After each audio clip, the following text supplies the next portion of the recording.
Mi nombre es Carlos Huester Latorre y soy arqueólogo de profesión. Y hoy vamos a hablar sobre la cultura lambayeque. Lambayeque es el nombre con el que conocemos a una de las más importantes regiones norteñas del Perú y a la cultura prehispánica que tuvo su desarrollo en este territorio desde el siglo X a XIV después de Cristo, en el periodo llamado Intermedio Tardío. El nombre de Lambayeque tiene estrecha relación con la conocida leyenda de Ñailán, que según la versión original recogida en el siglo XVI, trata del arribo de un personaje legendario que llega por el mar a las costas de Lambayeque, acompañado de su familia real, oficiales y servidores, estableciéndose rápidamente en un templo que mandó a construir y que bautizó con el nombre de Chot, donde colocó el ídolo de piedra verde que era su retrato y lo llamaban Yampayek. Este personaje, después de un largo reinado, se encerró en una habitación y por sus propios poderes le crecieron alas y dicen que voló. El territorio de la cultura lambayeque estaba definido por los valles de Olmos, Motupe, La Leche, Chancay, Lambayeque y Saña, que correspondió al territorio de los mochicas del norte, antepasados de los lambayeque. Ahora conozcamos un poco sobre la explicación arqueológica de la cultura lambayeque. La cultura lambayeque puede ser entendida como parte de un proceso ideológico que tiene en la leyenda de Ñailán a su principal explicación de origen. Sin embargo, los arqueólogos sugieren que la cultura lambayeque se habría originado como consecuencia de un proceso fusional que tiene a los mochicas como estilo dominante, a los estilos Cajamarca y Guare como los estilos intrusivos que hacia fines del Horizonte Medio habrían generado un periodo transicional a cuyo término aparece un nuevo estilo dominante en la costa norte del Perú que conocemos como cultura lambayeque. Hablemos ahora del territorio, el clima y el medio ambiente. El territorio estaba determinado al sur por el río Saña y el desierto del valle de Jequetepeque. Al norte, el desierto de Sechura. Al este, las estribaciones de los Andes y al oeste, el Océano Pacífico. El clima es generalmente cálido. Normalmente no llueve a lo largo del año, llegándose a temperaturas entre 35 grados en el verano y 18 a 22 grados en el invierno, convirtiéndose en extremadamente caluroso en los meses de enero a marzo, en los que eventualmente y en forma periódica aparece el conocido fenómeno del Niño, que causa serios estragos en la población. El medio ambiente está determinado por la presencia de valles que surcan el territorio y desembocan en el mar, a través de bosques secos, zonas desérticas interrumpidas por montañas que producen un paisaje contrastante en la que habitó una rica y variada flora y fauna. Este escenario fue la inspiración para la construcción de los grandes centros monumentales de la cultura lambayeque. Hablemos de los recursos, retos y logros en la cultura lambayeque. Las evidencias revelan que el más preciado recurso fue el agua, la misma que fue conducida por todo el territorio de la cultura lambayeque a través de complejos sistemas de canales intervalle, como los canales Inalche, Taimi y Cucurreque, que incorporaron mayores áreas de cultivo, cuya productividad permitió atender a una creciente población. El agua fue concebida también como un elemento fundamental de la fertilidad. Uno de los mayores retos fue sin duda la construcción de grandes complejos arquitectónicos de élite, dedicados a ceremonias públicas y actos donde se reafirmaba la religiosidad. Estos demandaron la decidida participación y compromiso de la población por tratarse de obras dedicadas al culto de las deidades. Asimismo, se construyeron asentamientos para las poblaciones de especialistas, artesanos y servidores que se hallaban comprometidos con la élite. Sin embargo, el mayor logro fue la elevación de la calidad en la producción metalúrgica, produciendo industrialmente herramientas agrícolas, armas y otros artefactos de cobre arsenical, que brindaba un producto de alta resistencia que revolucionó la industria metalúrgica de su tiempo. Esta sofisticada tecnología orfebre permitió la producción de bienes suntuarios de incalculable valor, que son un compendio del conocimiento tecnológico y artístico del Nuevo Mundo. El Tumi, o cuchillo ceremonial y las impresionantes máscaras de oro son considerados los objetos más emblemáticos y conocidos en el mundo contemporáneo.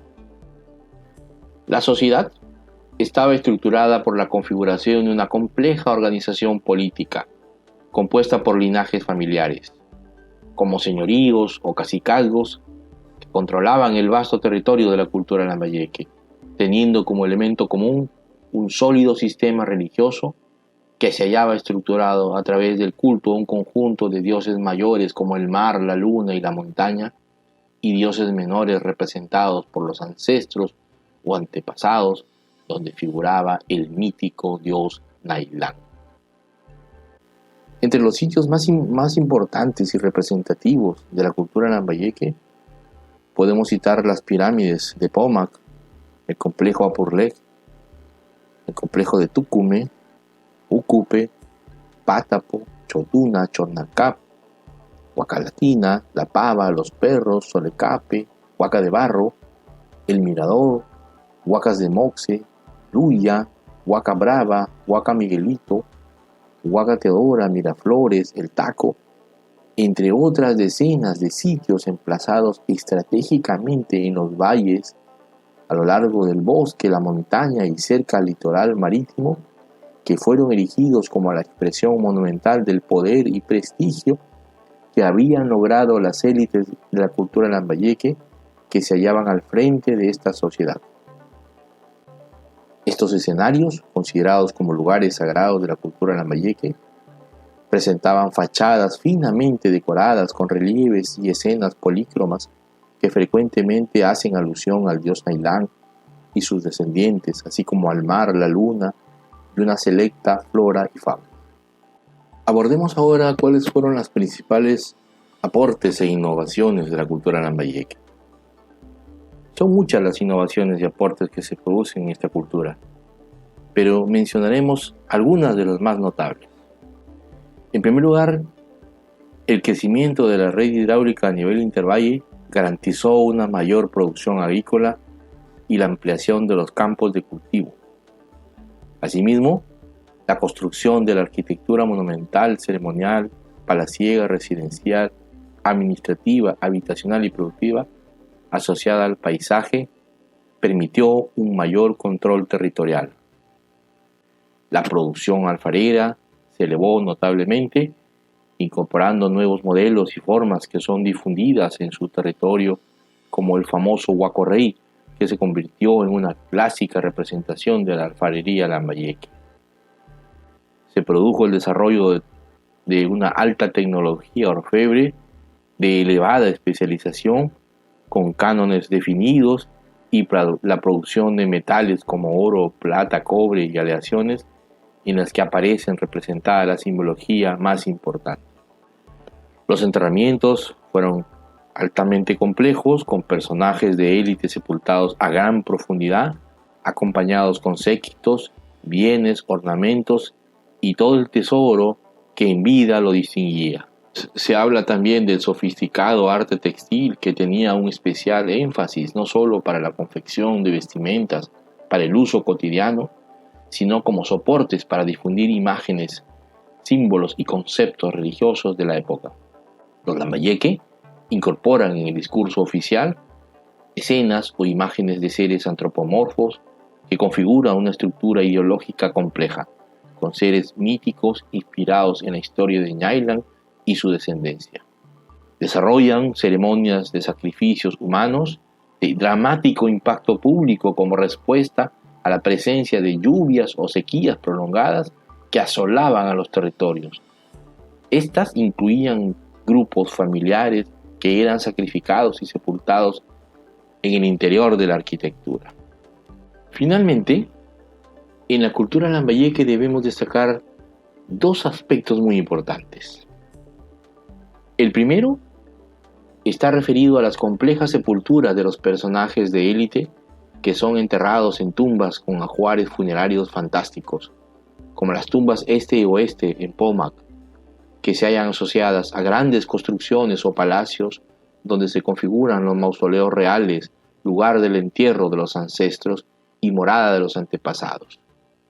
Estas revelan el poder y roles de los sepultados con acompañantes y variadas ofrendas que incluyen no solo tumbas de hombres gobernantes y sacerdotes, sino también de mujeres gobernantes y sacerdotisas, como la hallada en Chornacap, que corresponde a una de las más importantes gobernantes de la cultura lambayeque, donde también se registró el contexto funerario del personaje de los espóndilos. También se registran sepulturas de personajes de estatus intermedio, como el caso del llamado guerrero de Íllimo y la tejedora de Coyut. El segundo aspecto importante está vinculado a las relaciones macrorregionales que desarrolló la élite de la cultura lambayeque, especialmente con grupos del actual territorio del Ecuador, con el propósito de adquirir preciados recursos como conus y espóndilos, que son moluscos de aguas cálidas que tienen alto valor simbólico y son considerados como símbolos de la fertilidad y usados como materia prima para la confección de pectorales y brazaletes. La movilización de estos moluscos obtenidos a una profundidad de 12 a 30 metros debió generarse a través de un grupo de especialistas o buzos dedicados a esta difícil actividad que se oficializó religiosa y políticamente a través de una ruta marítima y terrestre que integró territorios y produjo relaciones de carácter comercial, enlaces o vínculos matrimoniales entre los linajes e intercambio de otros productos exóticos.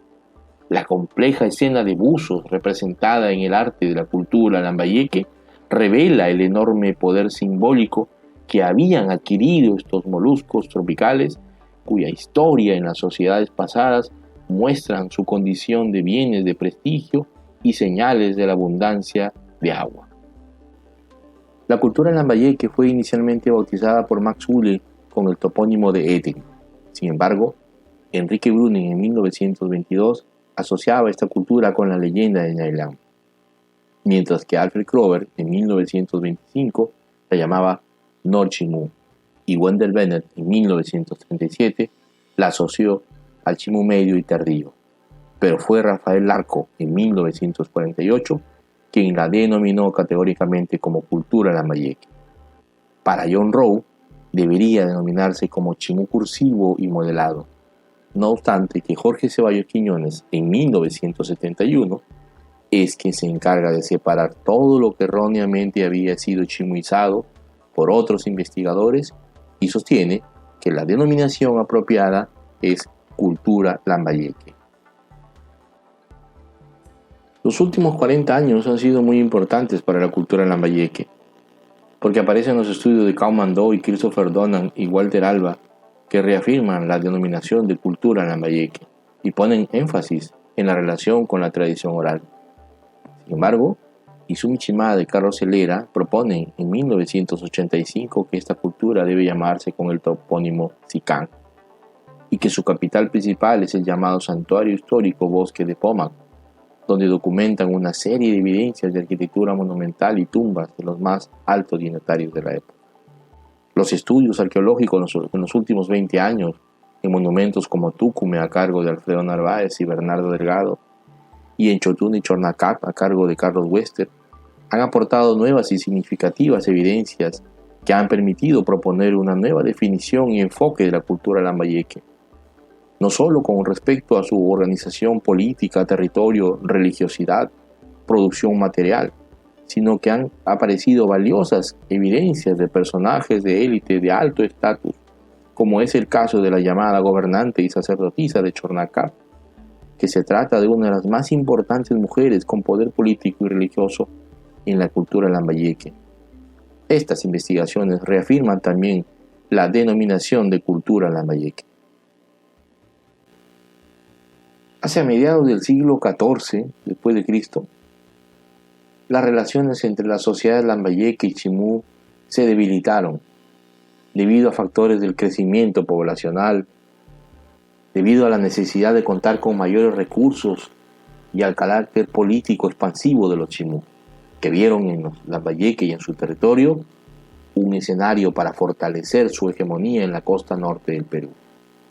Esta situación llevó a los Chimú a ocupar y controlar el territorio lambayeque desde aquellos centros monumentales de mayor prestigio político y religioso, situación que no fue muy duradera, porque hasta el siglo XV fue consolidado un vasto territorio que todos conocemos como el Imperio de los Incas. Muchas gracias.